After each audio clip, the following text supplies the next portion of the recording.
welcome to our very first Easy Agile Programs Ask Us Anything session. My name is Jasmine Jordanidis and I am the Product Marketing Manager here at Easy Agile. We're just going to wait a couple of moments for more people to join the call and we'll get started shortly. Thanks for your patience. All right, well, we might get started. One of the things that I think is important to mention is we're going to record this call and I'm sure people will join as it proceeds.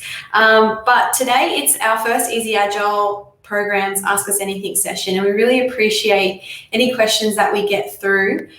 So one of the questions that we've gotten through is from Jean, who is now present on the call.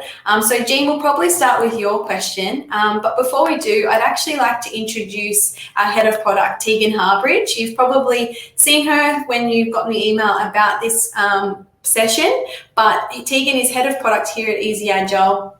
And she is going to take care of answering all of your questions about Easy Agile programs and all the associated questions around safe and agile practices today. So Tegan, did you want to join the stage? Hello, can you see and hear? Yeah, all good, all good. It does.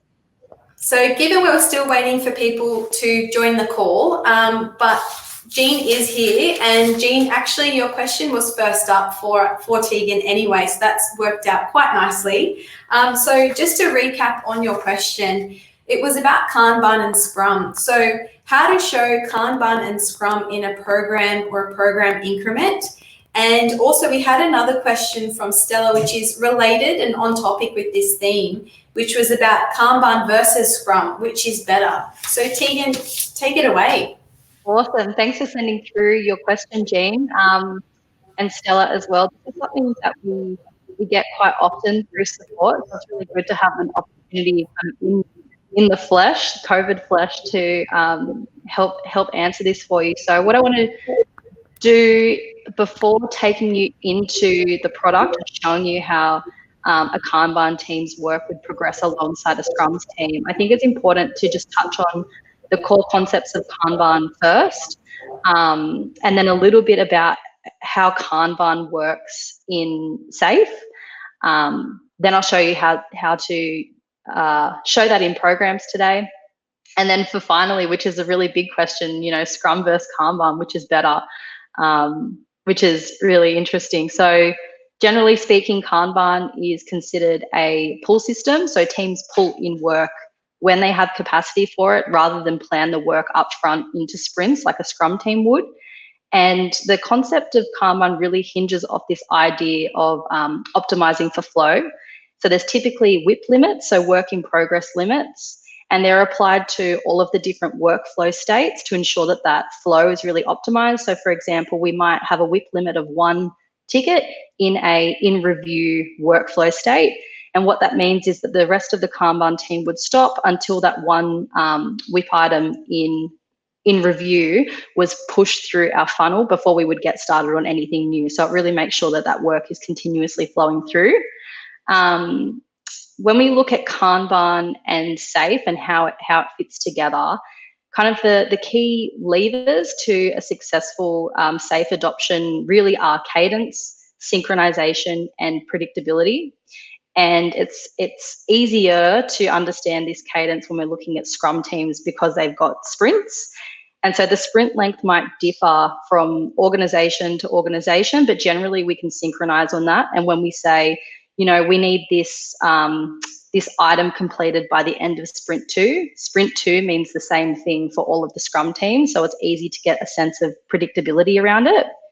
And that's really key to ensuring dependency relationships and managing those dependencies, and we can attain a level of predictability over time.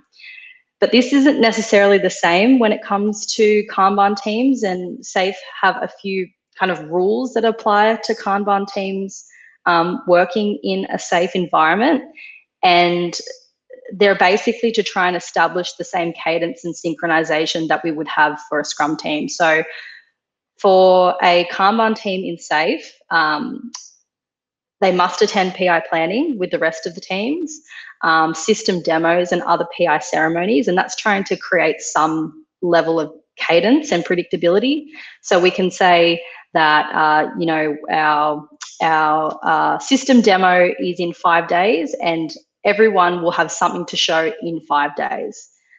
They're also asked to estimate their work in a way that's consistent with the Scrum teams, and they're asked to add that estimated work into iterations just like Scrum teams would too. So sorry, Jean, this is really long-winded, but I feel like the concepts are really important to establish here first. But I've always really felt like SAFe doesn't have the best answer for Kanban teams, and they essentially just end up working like a Scrum team would anyway, given that they have to estimate work, they have to plan it into iterations and attend these ceremonies.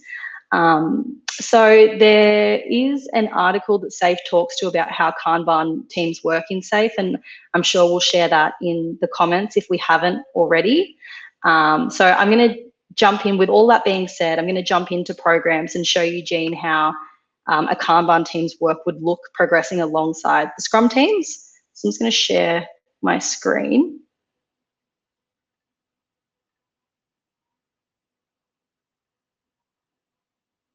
Okay, so we are currently looking at my Hogwarts School of Witchcraft and Wizardry program. Apologies if you're not a Harry Potter fan, I am.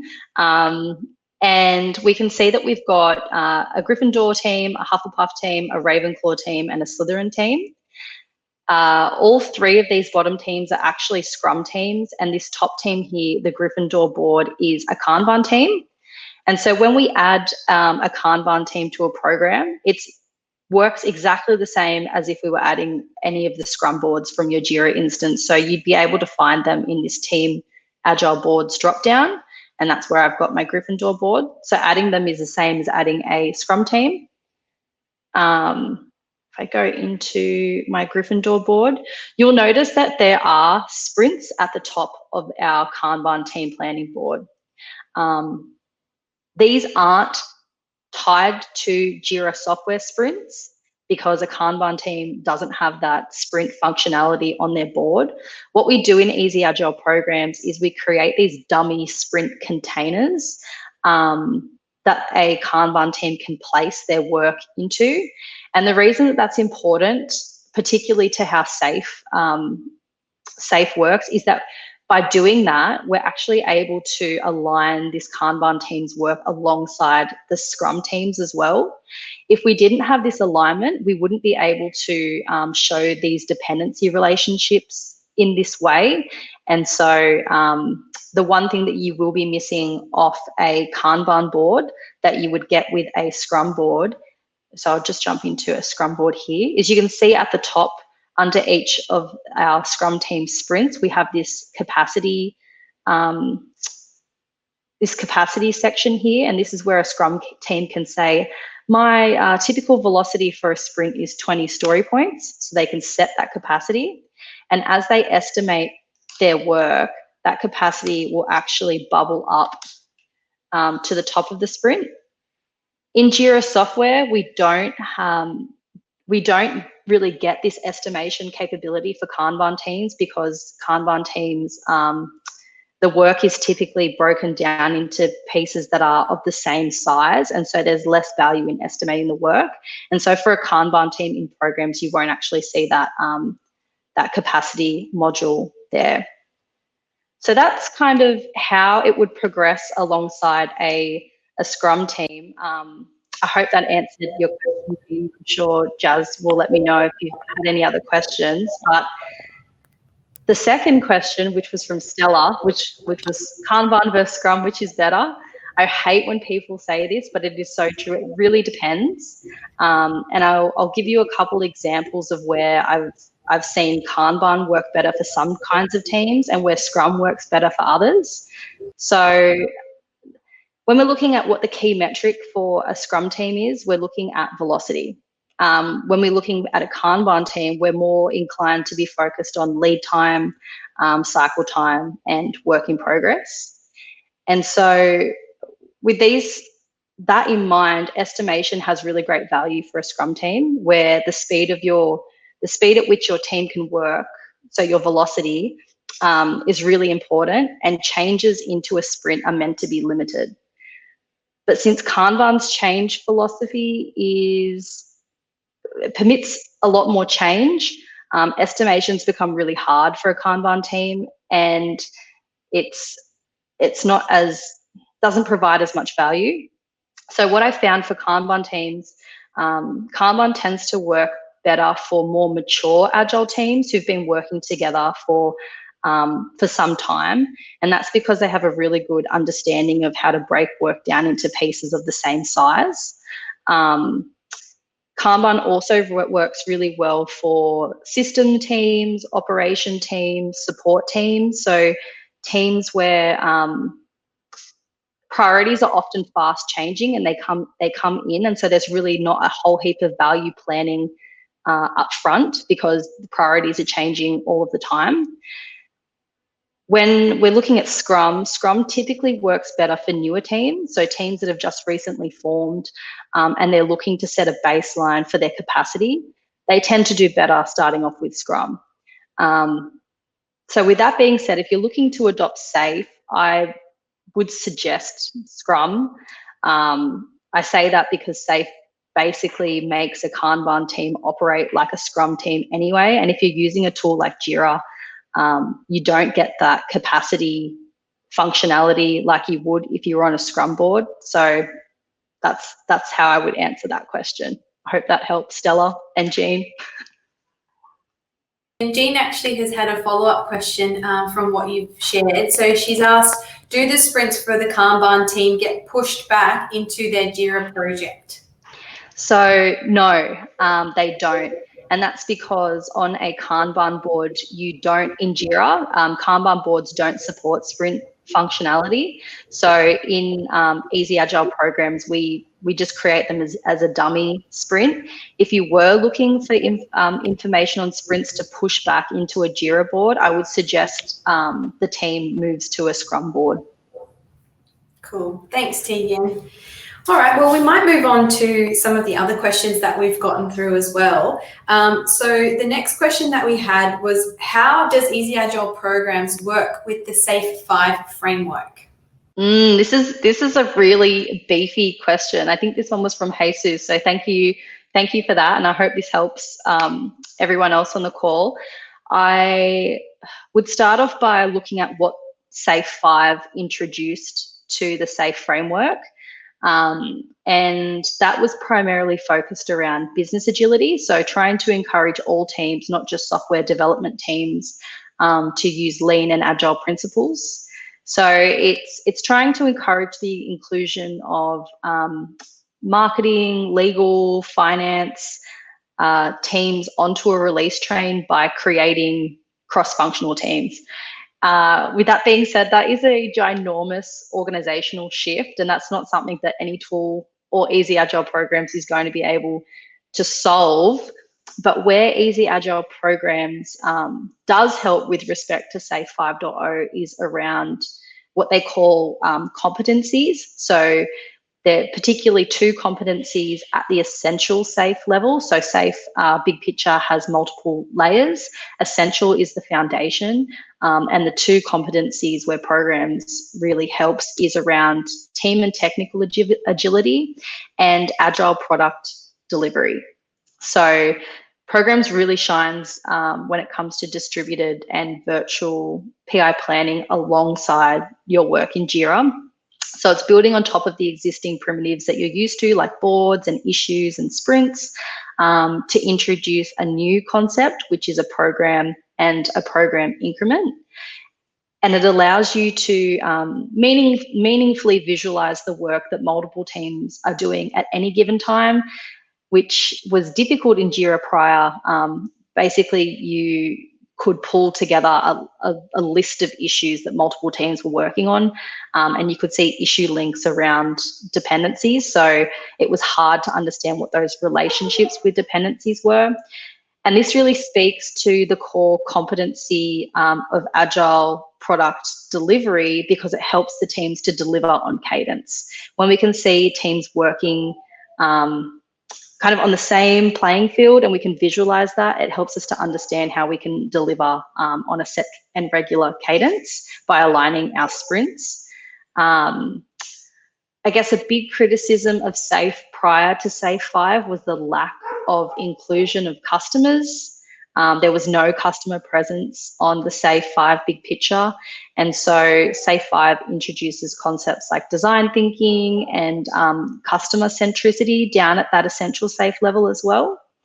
While we don't natively have support for personas in programs today, we did release a personas tool to the market, Atlassian Marketplace last year. And the goal of releasing that tool was to help bring your customer voice alongside your backlog. So it would be really great to understand whether, Jesus, you were looking to incorporate more customer centricity and design thinking alongside your PI planning, and whether something like personas in programs would be valuable. So if you are on the call and you wanted to share some feedback on that, I'd be more than happy to answer those questions, maybe even take it offline as well.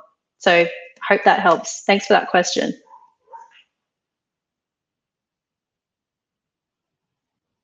Great, thanks, Tegan. So the next one's very much focused on the product itself and the functionality there. And Bob has asked, what's the best way to produce a lighter view of the increment? Cool, thanks, Bob. I'm not sure if you're on the call either, but I know that we've been back and forward via support and email. So it's nice to, if you are here, to talk to you. Full transparency, we know and acknowledge that there is a lot that we could do to make focusing in on what you care about in programs better than it is today. So currently today, there isn't any filtering capabilities on any of the views in programs, and this is something that we're actively investigating at the moment on how to make it better. But what I can do and share, which might provide some value to you now, is how we've seen other product owners in their PO syncs and other Scrum Masters in their Scrum of Scrums kind of hack the program to get a more focused view of the increment, so a lighter view. So I'm going to share my screen again and jump into programs.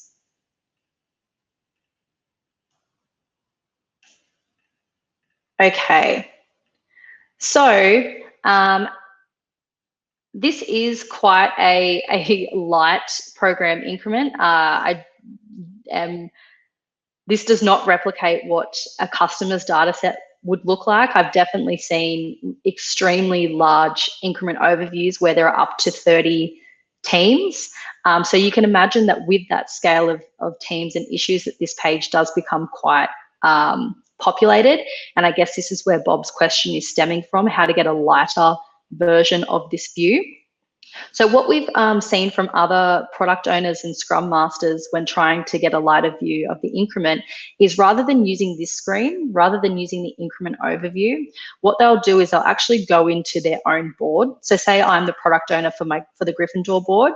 I'll go into my Gryffindor team planning and I will open the teams drop down, and I'll look at which of the teams within my program increment I have dependencies on or have dependencies on me.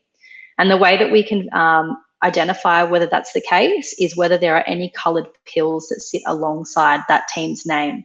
So we can see here that we don't have any dependencies, or they don't have any dependencies on us, nor do Ravenclaw, but the Hufflepuff team do. So I'm going to add them into my, my view. I'll collapse this. And if I scroll, I can see where those dependencies are and on what issues. Now, in order to get a lighter view, what I might do is I might only be interested in the blocker dependencies, so the red dependencies. So I don't want the clutter of any yellow or green dependency lines. So what I can do then is, in the dependencies dropdown, I can turn off healthy and at-risk dependency lines just to focus in on what those blocker issues are. So I know that it's not ideal. It is one way that you can achieve a lighter view. Our product manager for programs, Elizabeth, is on the call as well, and I know that she's looking into this at the moment. It's something that we would like to deliver in the first half of this year. So if you wanted to get in contact with her, leave your interest in the comments and she'll reach out to you. We'll throw a free Easy Agile t-shirt or a $50 Amazon voucher your way for your time and feedback. So hopefully that little hack helped. Thanks, Tegan.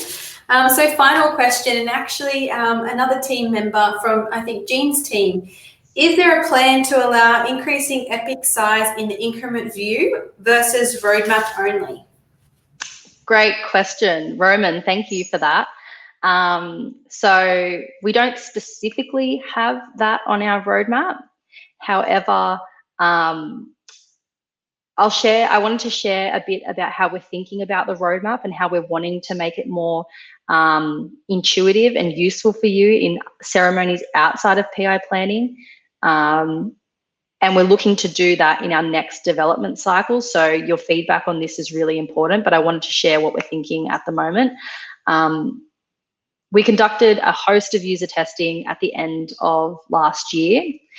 And the main issue that came through with updating the roadmap was the frequency at which the product owner needed to do this, so that the epic or feature, whatever, however you're referring to the roadmap issue level, so that the feature or epic position on the roadmap actually reflected what sprints the linked stories had been planned in by the team.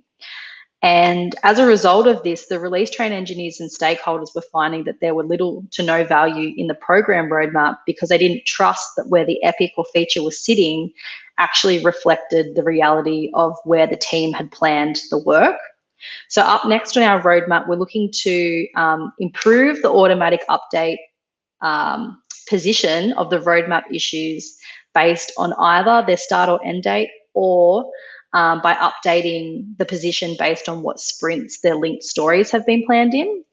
So Elizabeth is currently fleshing that out with our team and with our customers today. So Roman or anyone else on the call, if you had anything else that you think we should be considering, or any other issues that you're experiencing with the roadmap that you'd like to provide your feedback on, now is the perfect time, because we're looking into improving that experience for you today. So hopefully one of those scenarios, Roman, means that you don't need to continuously update your roadmap.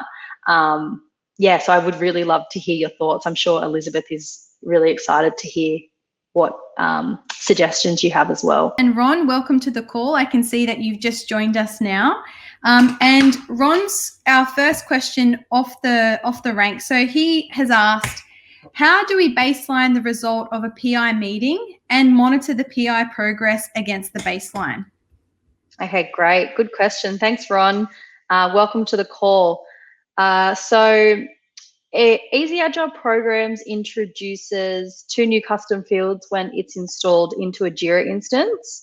So they are the program and the program increment custom field. When we look at what a program increment is in the context of Jira, we identify it as a container for sprints. And when we look at what a program is, we look at the program being a container of program increments. So the way that those fields are populated is they're populated on any issue that has been scheduled into a sprint that belongs to a program increment. And so what we found our users will do in order to set a baseline for that PI planning meeting is they'll use these 2 custom fields to write a JQL search to understand what was committed at the end of their 2-day PI planning session. And then they'll run the same query at the end of the PI, and they'll look at the delta between what was committed versus what was delivered. So I think Caitlin is going to share a link to one of our docs that will walk you through those JQL functions.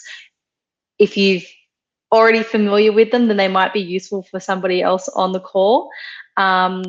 Alternatively, for Agile release trains where all of the teams are using shared sprints in Jira, We've also seen our customers use the standard reporting in Jira, so particularly the sprint report or the burn down report to see what was committed, whether any scope was introduced after the sprints had started, and what we were able to deliver as well. So the sprint report does provide that functionality to show you when issues were added after a sprint had started. With all that being said, we've heard from many release train engineers that we've spoken to through customer interviews and user testing that reporting is manual and is hard for them to do in general. And the two suggestions that I did mention, they also require some manual toing and froing to capture a baseline of the planning. And so with that being said, we're really hoping to introduce reporting into Easy Agile programs in the first half of this year. And we would really love to get some more insight into some of your use cases and how we might be able to provide some more value in the reporting space. So our programs product manager, Elizabeth, is on the call, and she's actively investigating at the moment how we could better provide value to you in a reporting sense. So if you'd be willing to provide some feedback, if you could let us know, Ron, or anybody else in the comments, we'll have Elizabeth reach directly out to you, and we'll send you a $50 Amazon voucher or a free Easy Agile t-shirt to say thanks. But definitely something we're investigating and wanting to help you out with. So hopefully we can deliver on that within the next few months. Well, that's all of our pre-submitted questions. So whether you've joined us live or you've missed the call and are watching us on recording, thanks for submitting your questions. It's really valuable to us to know what you as our customers think of our product, and we are more than happy to help.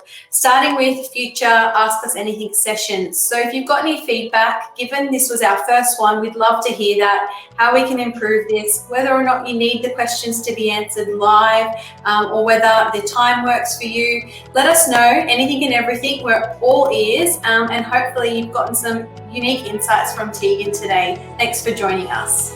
Thanks so much.